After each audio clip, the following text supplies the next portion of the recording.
신약 성경 가운데서 가장 해석이 난해한 성경을 찾으러 한다면 우리는 요한계시록을 그 어둠으로 찾을 것입니다. 구약 성경 가운데서도 선지서가 난해하고 어렵기도 하지만은 그에 못지않게 우리가 잠시 전에 읽었던 이 출애굽기 안에 있는 이 성막에 관한 부분, 이 성막에 관한 부분도 해석이 매우 복잡하고 다양하다는 것을 우리가 알 수가 있습니다. 그래서 이 성막에 관한 부분은 어떤 학자들은 이 성막 안에서 사용되어지는 실오라기 하나도 영적인 의미가 있다, 이렇게 해석을 하는 사람이 있는가 하면은, 또 어떤 학자는 이 성막은 이건 아무것도 아니다, 이렇게 또 극단적으로 해석을 하는 것을 볼 수가 있습니다. 그래서 이 성막에 관한 해석은 하나님께서 율법을 주시고 십계명을 주시고, 그리고 생활에 관련되는 구체적인 또 그러한 주님께서 말씀을 주시고, 그러고 나서 이제 출애굽기 24장에 가면은 하나님께서 이제 모세를 이제 중보자로 하여서 드디어 언약을 체결하는 거죠.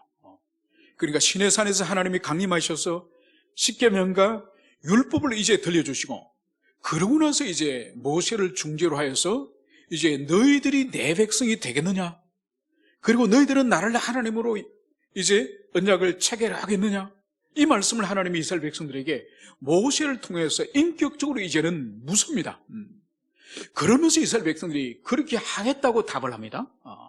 기꺼이 자신들이, 이스라엘 백성들이 이제 하나님의 백성이 되고, 하나님은 자신들의 하나님으로 이제는 언약을 체결하겠다고 기꺼이 그렇게 인격적으로 승복을 하는 거죠.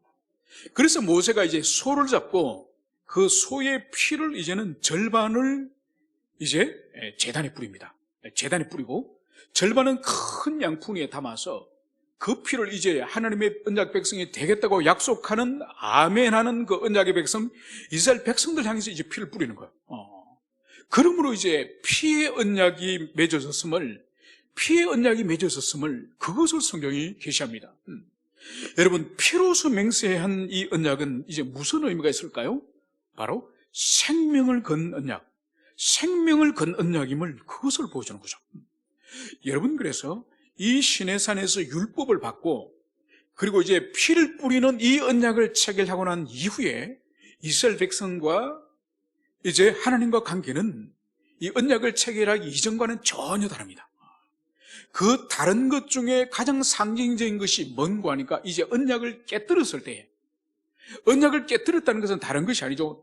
상방 간의 신뢰와 경외의 마음을 가져야 될 이 이스라엘 백성들이 이 언약을 깨뜨리고 불신앙의 태도를 가질 때, 예전과 주님께서 이제 다루는 것이 전혀 다른 것을 볼 수 있습니다.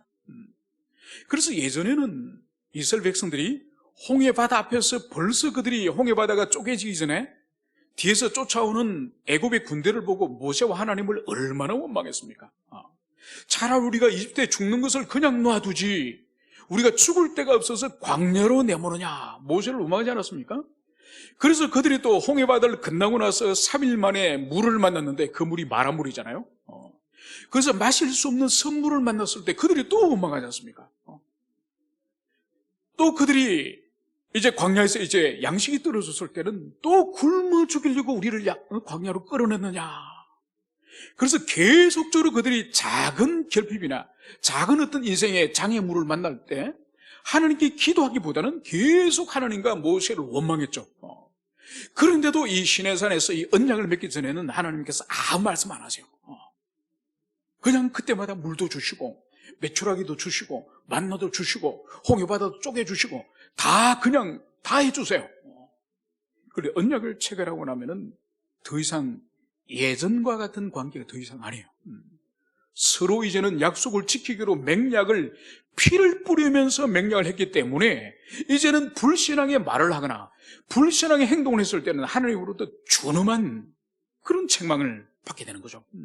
그게 나중에 모세가 시내산에 율법을 받으러 올라갔을 때에, 없을 때에 황금 송아지를 만들지 않습니까? 그래서 그 송아지를 향해서 우리를 이집트에서 구원해낸 여호와 하나님이 바로 이 황금 송아지다. 그래서 그 우상을 향해서 하나님이라고 의미를 부여하는 그 일을 범했을 때, 이제 산 아래로 내려온 모세를 향해서 주님께서 어떻게 명령하십니까? 이 주동적인, 이 우상숭배의 주동적인 인물들을 다 쳐 죽이라 그랬죠. 그래서 당일에 지금까지 하나도 이스라엘 백성을 향해서 손대지 않던 하나님께서 당일에 6천 명을 칼로 쳐 죽입니다. 같은 동족을. 그래서 예전과는 언약을 체결하기 이전과 이후는 완전히 신분이 다르다는 것을, 그것을 24장에서 보여주고 있습니다. 이제 언약을 체결하였기 때문에 그 다음에 수순이 바로 뭔가 하니까 하나님께서 이제 이 지상에 성막을 이제 짓게 하십니다. 성막을 짓게 하시면서 25장에서 주님께서 성막을 왜 짓게 하는 거니까, 이제 내가 너희들 가운데 내가 거하리라. 지금까지는 하늘에 계신 여호와 하나님, 시내산 꼭대기에 계셨던 하나님이 드디어 이스라엘 백성들의 이 텐트촌, 이 천막촌에 내려오셔서 이제 이스라엘 백성들의 천막 가운데 하나님의 거룩한 천막이 같이 있을 것임을 보여주는 것이 바로 성막을 만들라 말씀하지 않으셨습니까? 여러분, 이것은 신약 시대 때 천상의 하나님께서 드디어 사람의 몸을 입으시고, 그러니까 구약의 광야 시대나 솔로몬 시대에는 하나님께서 이 땅에서 이 성막이나 성전, 이 건축물 가운데 주님께서 임재하셨다고 한다면은, 이제 신약 시대 때 우리 주님은 우리와 똑같은 몸을 입으시고 똑같은 사람으로 태어나셔서 함께 먹고 마시고 사역하면서 사람이 뭐 어떤 존재인지, 사람이 하나님 앞에 어떻게 살아가야 되는 존재인지, 그래서 모든 율법에 순종하시고 또 하나님 앞에 순종하는 삶의 모본까지 다 보여주시면서 참 사람으로, 참 하나님으로 오신 것이 바로 우리 주님의 동정녀 탄생과 성육신인 것을, 그것을 알 수 있습니다. 여러분, 그러고 나서 이제 이 성막에 관해서 드디어 25장부터 쭉 말씀을 이제 하기 시작합니다. 그러면서 제일 먼저 주님이 주시는 계시는 바로 이 성막 안에서 가장 중요한 법계, 증거궤를 어떻게 만들 것인지, 그래서 증거궤의 사이즈, 규격과 그리고 재료인 조각목, 이 아카시아 나무로 만들고, 그리고 그 끝은 순금으로 모든 것을 감싸도록 그렇게 말씀하지 않으셨습니까? 그리고 25장의 그 두 번째는 바로 진설병을, 이스라엘 12지파를 상징하는 12개의 떡을 만들어서 그 떡을 구워서 바로 하느님 앞에 그것을 떡상 위에 12개를 배선해 놓도록 그렇게 합니다. 그래서 그것을 한 주간 두었다가 안식일마다 새로운 떡을 구워서 주님 앞에 올리고, 예전 떡은 이제 그것을 빼내어서 아론의 가족들이 먹도록 그렇게 주님이 역사하시는 거죠. 그래서 그 진설병에 관한 말씀이 끝난 다음에 등장하는 것이 오늘 우리가 살펴볼 이 등잔대와 등잔대를 관리하는 데 사용되어지는 기구를 어떻게 만들 것인지, 그것을 오늘 여기서 말씀을 하고 있습니다.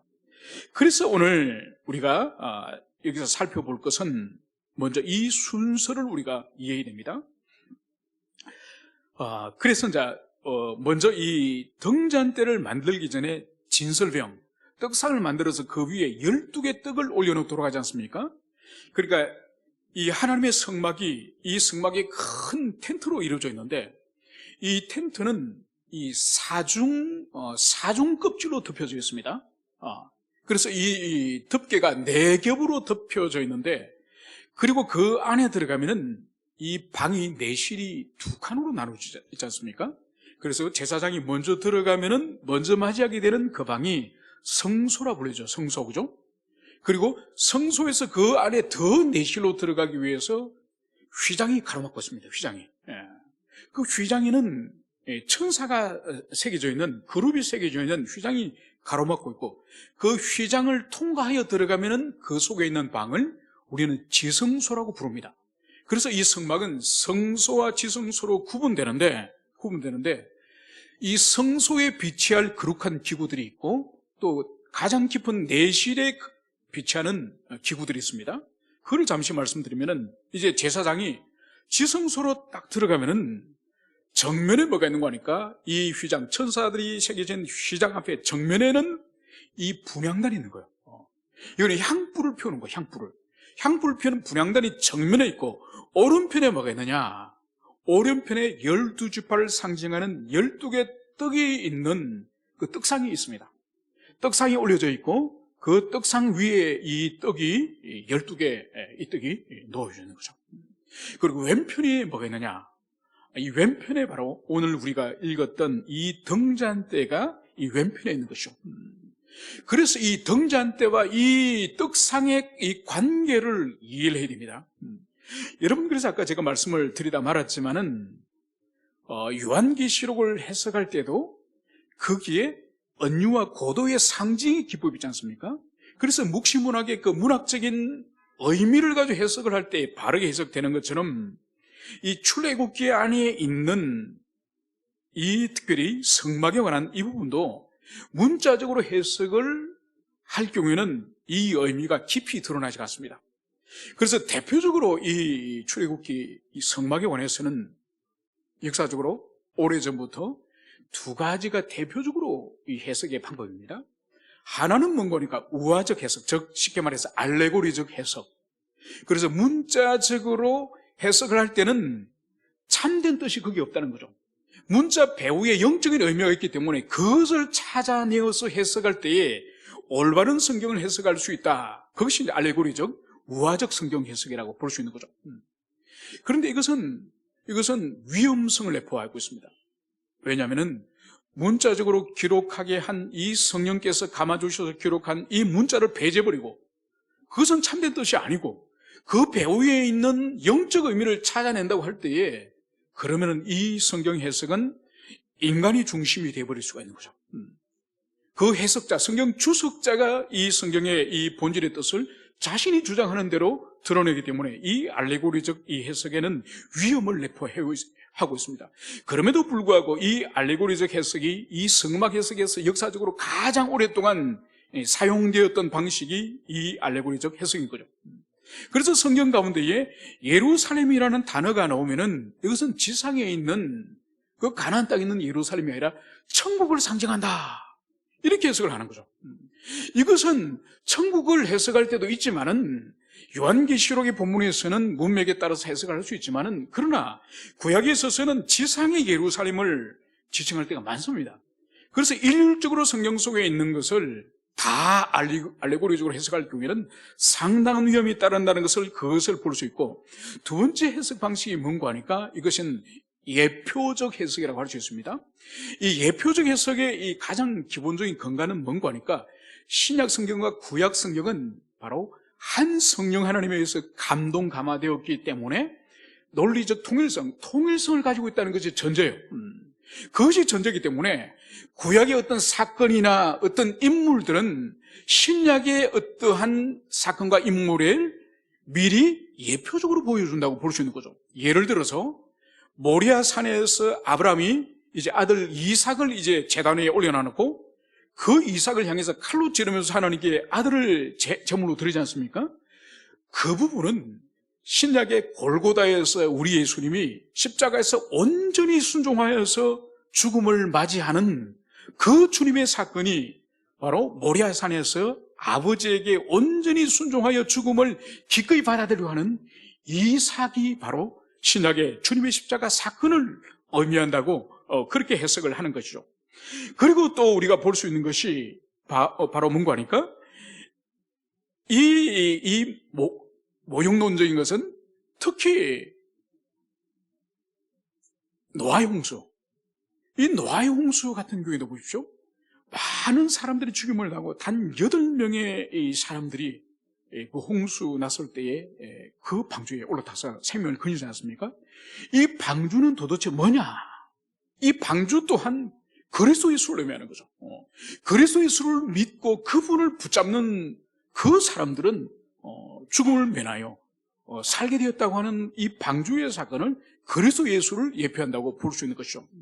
그래서 이 성막론에 대해서, 이 성막에 관한 해석에 있어서는 바로 알레고리적인 해석과 그리고 이 예표로적인 해석이 가장 대표적인 것이라는 그것을 여러분들이 염두에 두고, 그러면 왼편에 있는 이 등대, 이 등잔불과 이 오른편에 있는 이 12개 떡상, 이 관계가 뭐냐? 바로 이 오른편에 있는 12개 떡은 이스라엘 12지파, 민족 전체를 의미하고, 왼편에 있는 불을 켜고 빛을 발하는 이 등대는 뭐냐? 바로 하나님의 진리 말씀을 말하는 거죠. 그래서 이 떡상을 향해서, 떡을 향해서 이 진리의 빛이 계속 비춰주는 거죠. 이 12지파를 향해서 계속 진리의 빛을 비춰주는 의미가 바로 이 떡상과 이 등대의 관계라는 그것을 우리가 이해를 할 필요가 있습니다. 이제 우리가 본문으로 다시 돌아오면은 오늘 이 출애굽기에서는 이제 이 등잔대와 등잔대를 구성하는 기구를 어떻게 만들 것인지 그것을 여기서 주님께서 이 등잔대의 설계도를 여기서 주신 것을 보여주셨습니다. 오늘 이것을 다 볼 수는 없고 이것보다 레위기가 더 중요하기 때문에 오늘 대략적인 부분만 오늘 등잔대를 만드는 것을 살펴보도록 하겠습니다. 첫째는 순금으로 등잔대를 처음 만들되, 여러분 무엇보다도 이 등잔대를 순전한 혼합물이 조금도 끼지 않은 이 순결한 황금으로서 만들 것을 주님께서는 그것을 말씀하고 있습니다. 왜냐하면 이것은 찬란한 진리, 순수한 진리를 드러내는 그 불빛을 상징하기 때문에 이 등잔대는 잡것이 섞이지 않는 순수한 황금 정금으로 그것을 먼저 여기서 말씀을 하고 있고, 그리고 오늘 여기서 이 등잔대를 구성하는 것을 보십시오. 밑판이 있고, 그리고 이 대가 있으면 그 밑에 무게중심을 할 수 있도록 밑에 이제 무거운 이 황금으로서 만든 이 밑판으로 구성됩니다. 그리고 여기서 줄기가 있습니다. 이제 밑판을 중심으로 해서 올라가는 이 줄기가 있고, 그리고 오늘 여기서 보면 두 가지가 있습니다. 두 가지. 그래서 두 가지가 여기서 뻗어 있고, 그래서 중간에 줄기가 하나 있고, 줄기를 좌우로 해서 두 가지가 이제 뻗어 있고, 그리고 이 두 가지에 각각 무엇이 있느냐? 여기에 6의 등잔대를 이제 만들라. 그러니까 접시 모양의 이 6개의 각 가지마다 이 양쪽에 난 이 가지마다 3개씩 접시 모양의 이 잔을 만들게 하고, 그리고 이 촛대 줄기 꼭대기에 크기 또 하나를 만듭니다. 그래서 여러분들이 그림에서 보셨죠, 그죠? 이 메노라라고 불리는 이 등잔대, 이것을 오늘 만들게 하는 것을 여기서 부르셨습니다. 그래서 이것을 통해서 39절에 보면 등잔대와 이 모든 기구를 순금 1달란트로 만들되 너는 삼가 이 산에서 내게 보인 양식대로 할지니라. 그래서 오늘 여기서 등장하는 것이 바로 뭔가니까 이 등잔대를 그냥 만드는 것이 아니라 특히 여기서 등장하는 것이 살구꽃 형상을 가지고, 살구꽃을 형상을 가지고 이 등잔의 이 밑에 이 받침대라든지 이 가지들을 이 살구꽃 형상을 새겨서 만들도록 하는 것을 여기서 볼 수 있습니다.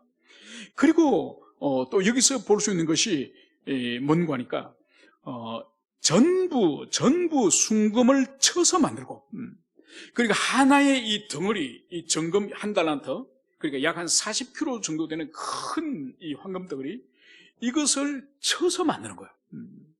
그러니까 이것을 어떻게 작은 금덩어리를 뭐 녹여서 붙이거나 그렇게 하는 것이 아니에요. 통째로 이 거대한 이 황금 덩어리 하나를 이제 쳐서 이제 그것을 휘어서 그렇게 형태를 만들 것을 여기서 말씀을 하고 있습니다.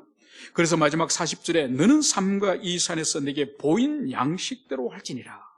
바로 하나님께서 보여준 설계도, 이 25장 이 뒷부분에 있는 이 상세한 설계도 있지 않습니까? 살구꽃 형상으로 또 줄기가 있고 양쪽에 가지가 있고 각 가지마다 또 3개씩의 그 가지를 만들어서 그 위에 이제 기름을 부을 수 있는, 기름을 넣을 수 있는 그런 잔을 만들도록 하고, 또 잔 받침을 또 만들고, 그리고 그 모든 것은 살구꽃 형상을 가지도록 만들고, 그래서 하나님이 보여주신 이 양식을 따라서 이 등잔대를 반드시 만들라, 이 말씀을 여기서 하고 있습니다.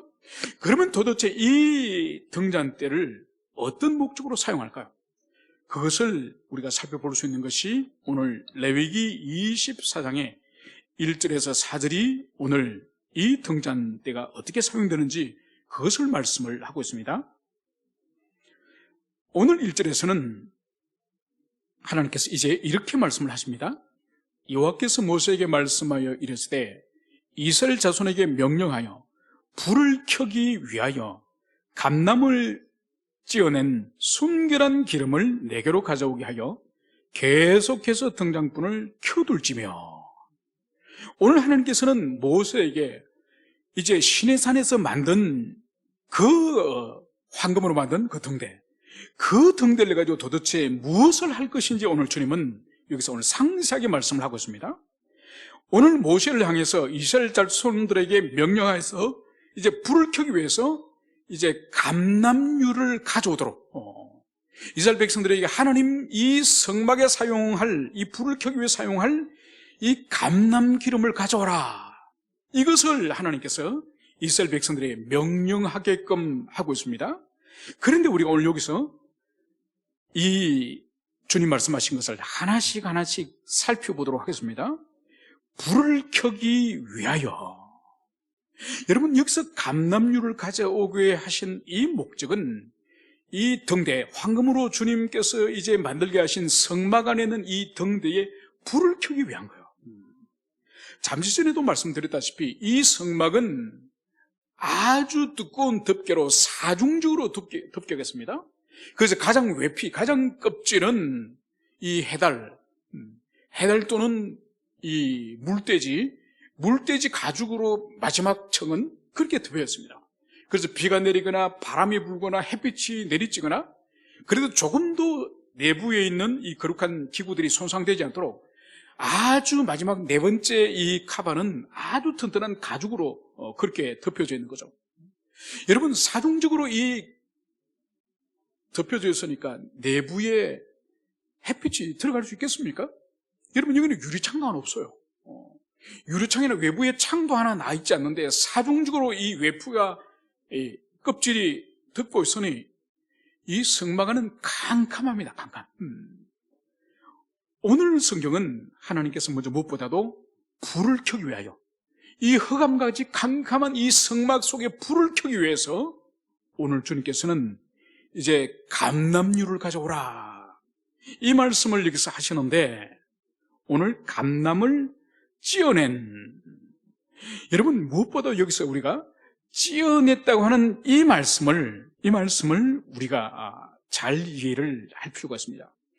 여러분, 감람을 고대시대 때 이스라엘 백성들이 예루살렘에서 보면은, 예루살렘 지금도 그 게셈마네라고 하는 그 지역이 있지 않습니까? 예수님께서 게셈마네에서 기도하셨던 것처럼 이 게셈마네 이 지역의 이름이 뭔고 하니까 거기에 감람나무를 많이 심었던 것 같습니다. 그래서 이 게셈마네라고 하는 그 어원이 감람나무를 어깨에 찢는다는 의미가 거기에 있는 거예요. 그러니까 많은 감람나무가 있었고 거기에서 감람 기름을 추출하였음을 볼 수 있는 거죠. 그래서 일반적으로 감람유를 어떻게 추출하나 하니까 이 감람 올리브가 익으면 그 열매를 따가지고 푸대 같은데, 큰 푸대 같은데 그것을 집어넣어가지고, 그리고 무거운 돌을 거기에 올려가지고 그것을 으깨버립니다. 그 상태로 계속 놔두면 으깨진 거기서 기름이 서서히 이렇게 나오겠죠? 서서히 나옵니다. 그렇게 하는 방식이 있고, 아니면 아주 맷돌 같은 데로 완전히 갈아버려가지고 이제 기름을 추출하는 그런 방식이 있습니다. 그런데 여러분들이 요즘도 마트에 가서 이제 올리브 기름을 사면은 올리브 기름의 색깔에 좀 차이가 나는 것을 여러분 발견했지 않습니까?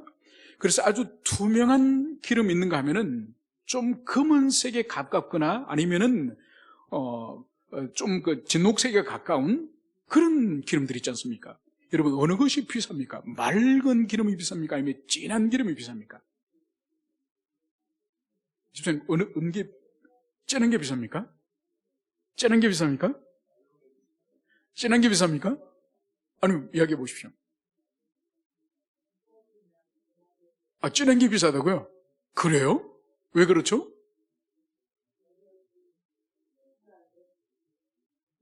그렇습니까?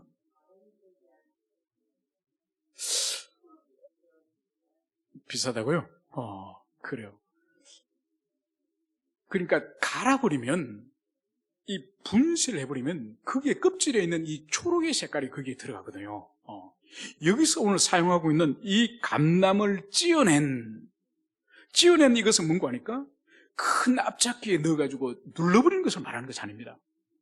하나하나 알갱이를 어떤 망치라든지 그거로 타격을 해가지고 깨어진 상태를 그대로 두는 거예요. 그대로 두면 어떤 압착에서 흘러나오는 것이 아닌 깨어진 올리브안에서 그대로 순수한 기름 그것만 나오는 거야. 그래서 여기서 이 순결한 기름, 이어서 나오는 순결한 기름을 내게로 가져오라. 이 자크라고 하는 이 뜻이 깨끗하다는 의미도 있지만은 이게 뭔가 하니까 밝은, 빛나는, 그래서 밝고 빛나는 기름을 가져오라. 그러니까 이것은 막 대량으로 엮여버리거나 대량으로 생산하는 그런 기름을 말하는 것이 아니에요. 한 개 한 개를 어떤 망치라는 뭘 타격을 해가지고 하나하나 깔맹이가 끼어져서 거기로부터 순수하게 흘러나오는 그런 맑고 투명하고 깨끗한 기름을 주님께서 가져오라는 거예요. 여러분, 그래서 여기서 볼 수 있는 것이 뭔가 하니까 하나님의 이 성막 안에서 이스라엘 백성을 상징하는 12지파를 상징하는 이 떡을 향해서 비춰주는 이 불빛, 여러분, 여기는 두 순수한 것을 말씀하고 있습니다. 여기서도 오늘 보시면은 순결한 등잔대, 그죠? 마지막 4절에서 순결한 등잔대 자체가 순금으로 조금도 섞이지 않는 18K라든지 그런 것이 아닌 순수한 24K로 된 이 등잔대를 하나님께서 만들게 하셨고, 그리고 거기에 켜게 될 이 기름 또한 잡거지 섞이지 않는 순수한, 그래서 이 단어가 깨끗한 뿐만 아니라 밝은, 빛나는, 그러니까 다른 기름과 다른 밝고 깨끗한 기름을 가져올 것을 오늘 주님께서는 그것을 말씀하셔서 부르셨습니다.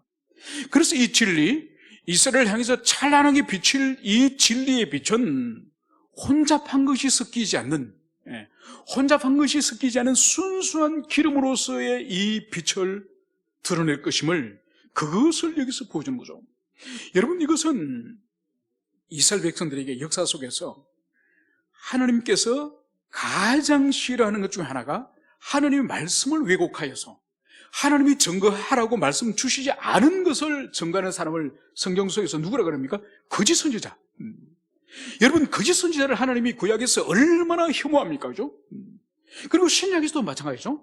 신약에서도 사도가 아닌 거짓 교사들이 초대교회 때부터 바울의 사역을 방해하고 바울이 가르쳤던 복음을 증거하지 않고 다른 복음을 증거했던 것을 얼마나 바울이 격분하였고, 또 그런 자들을 향해서는 계시록 마지막에서는 어디로 가죠? 불륜못으로 집어넣겠다고 주님께서 말씀하지 않으셨습니까? 여러분, 그래서 신약 구약 모두 통틀어서 하나님이 가장 혐오하는 죄 중에 하나가 이 순수한 하나님의 말씀이 아닌 다른 말씀을 전하는, 이것을 가장 주님이 혐오하는 거죠. 그 근거 중에 하나가 바로 이 순결한 기름을 가져와라. 그리고 찬란한 빛을 드러내는 이 촛대, 이 등대가 바로 순금을, 정금을 쳐서 만들어라. 이것을 여기서 우리가 볼 수 있는 거죠. 여러분, 그래서 오늘날도 마찬가지예요. 오늘날도 교회가 크고 주차장도 넓고 카페도 있고, 여러분, 얼마나 그런 것이 있으면 좋습니까?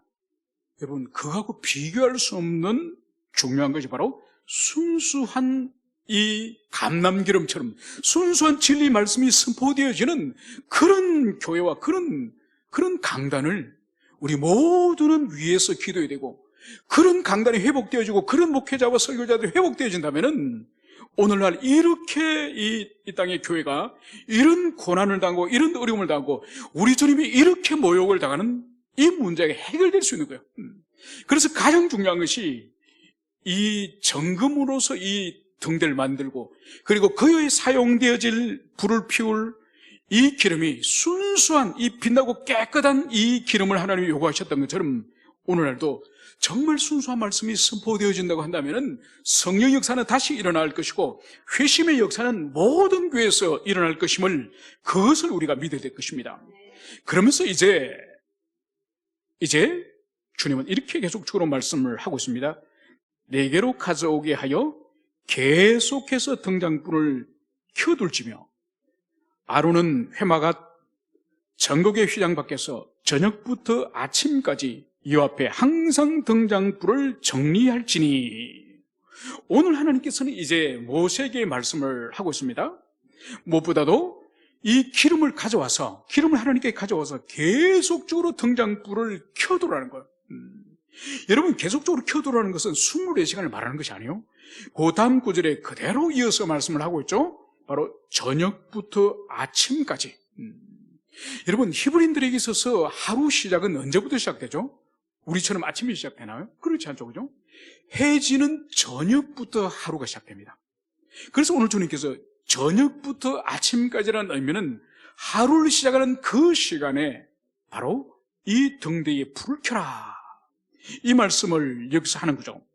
그래서 이 불을 켜면 이제 아론이 이제 무엇을 하느냐, 이 휘장 밖에서 저녁부터 아침까지 이 앞에 항상 등장불을 정리할지니.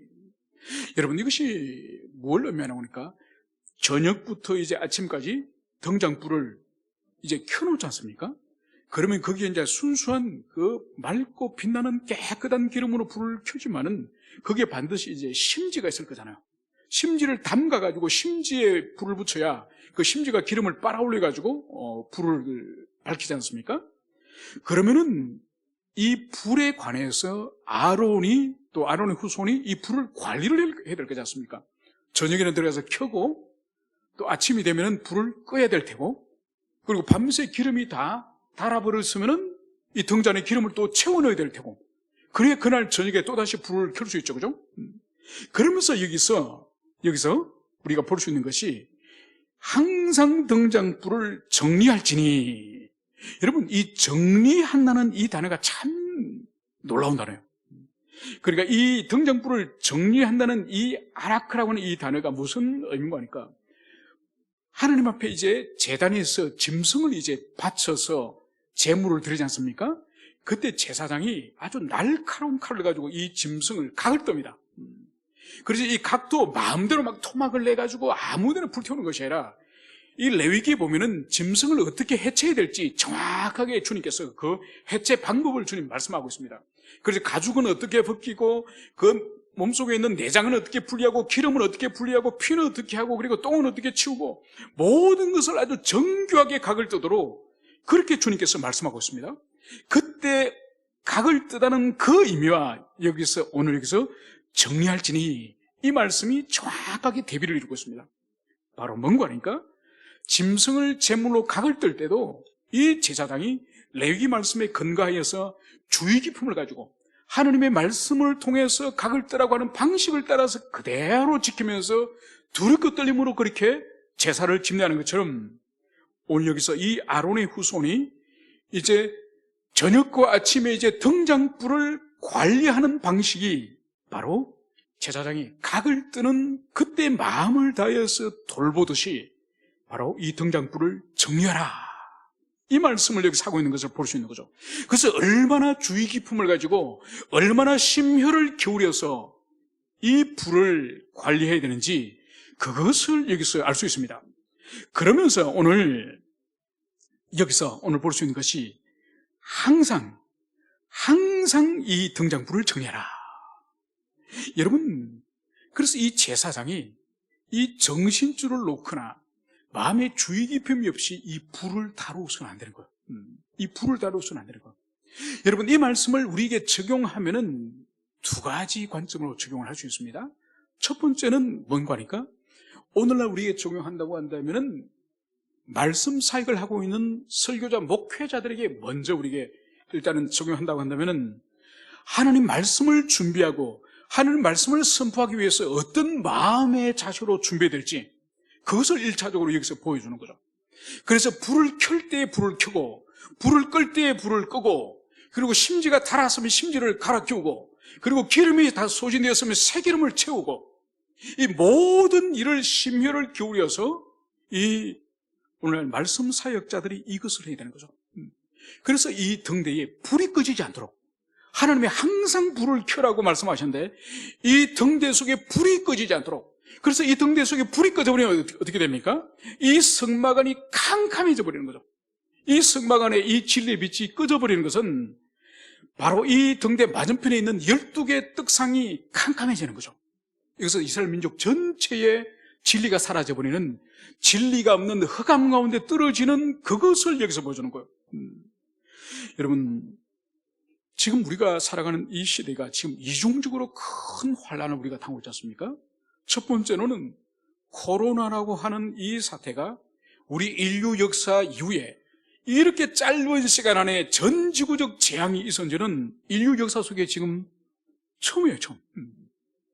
그러니까 이렇게 짧은 시간에 전 지구적으로 덮어버리는 이 팬데믹은 이게 최초예요.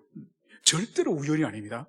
이것은 반드시 하나님의 섭리와 하나님의 어떤 역사 가운데서 일어나는 일이기 때문에 우리가 영적인 해석을 배제한 채로 이것을 복원적으로나 뭐 정치적으로 그렇게 해석을 해서는 절대로 안 되는 거예요. 그래서 전 지구적으로 지금 이런 거대한 어려움이 임하고, 두 번째로는 우리 대한민국의 우리나라예요.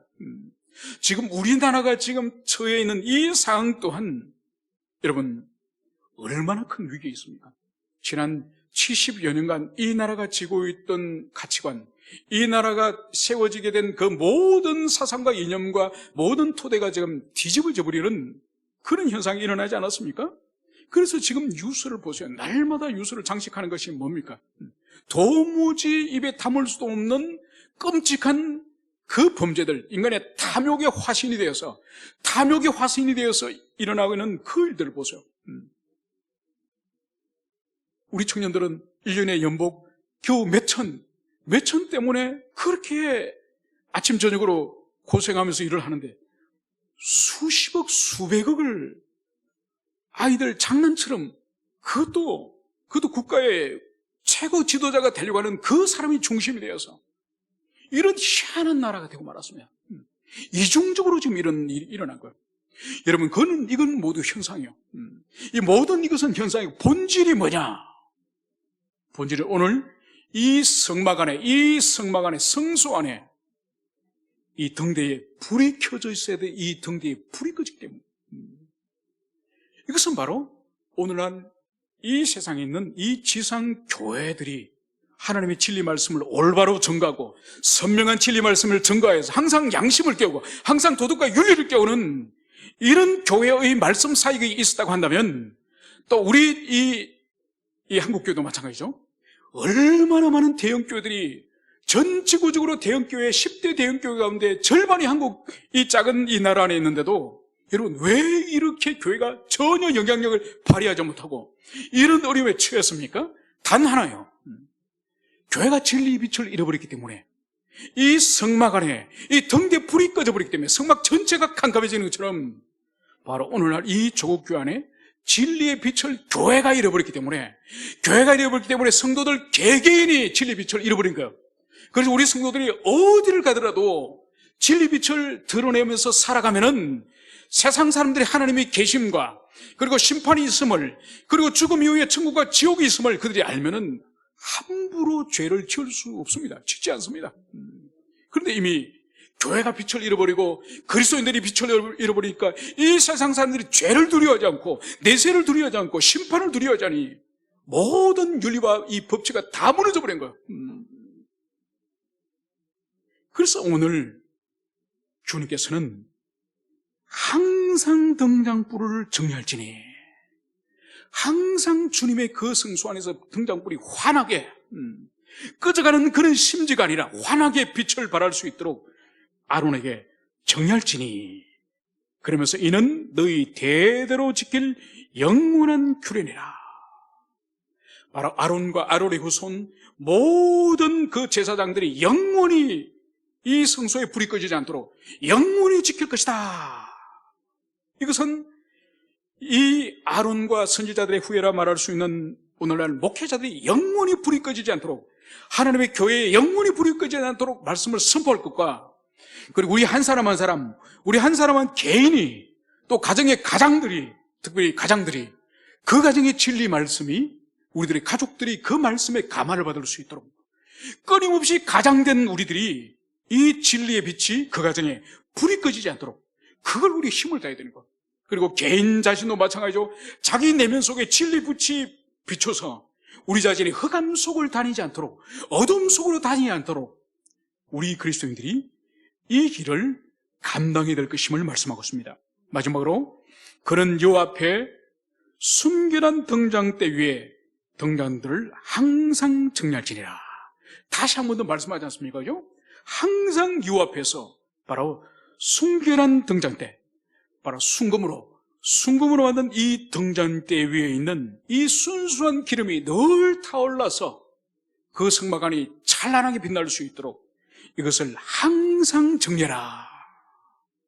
우리 모두가 오늘 이 말씀을 따라서 우리 심령 가운데 순결한 등잔대에 순결한 기름이 항상 환하게 빛을 발하여서 우리 내면이 찬란하게 빛나고 우리가 살아가는 우리의 가정과 우리의 직장과 우리의 발 딛고 있는 모든 곳에서 이 진리의 빛이 환하게 드러내는 우리 모두가 되었으면 좋겠습니다. 함께 기도하시겠습니다.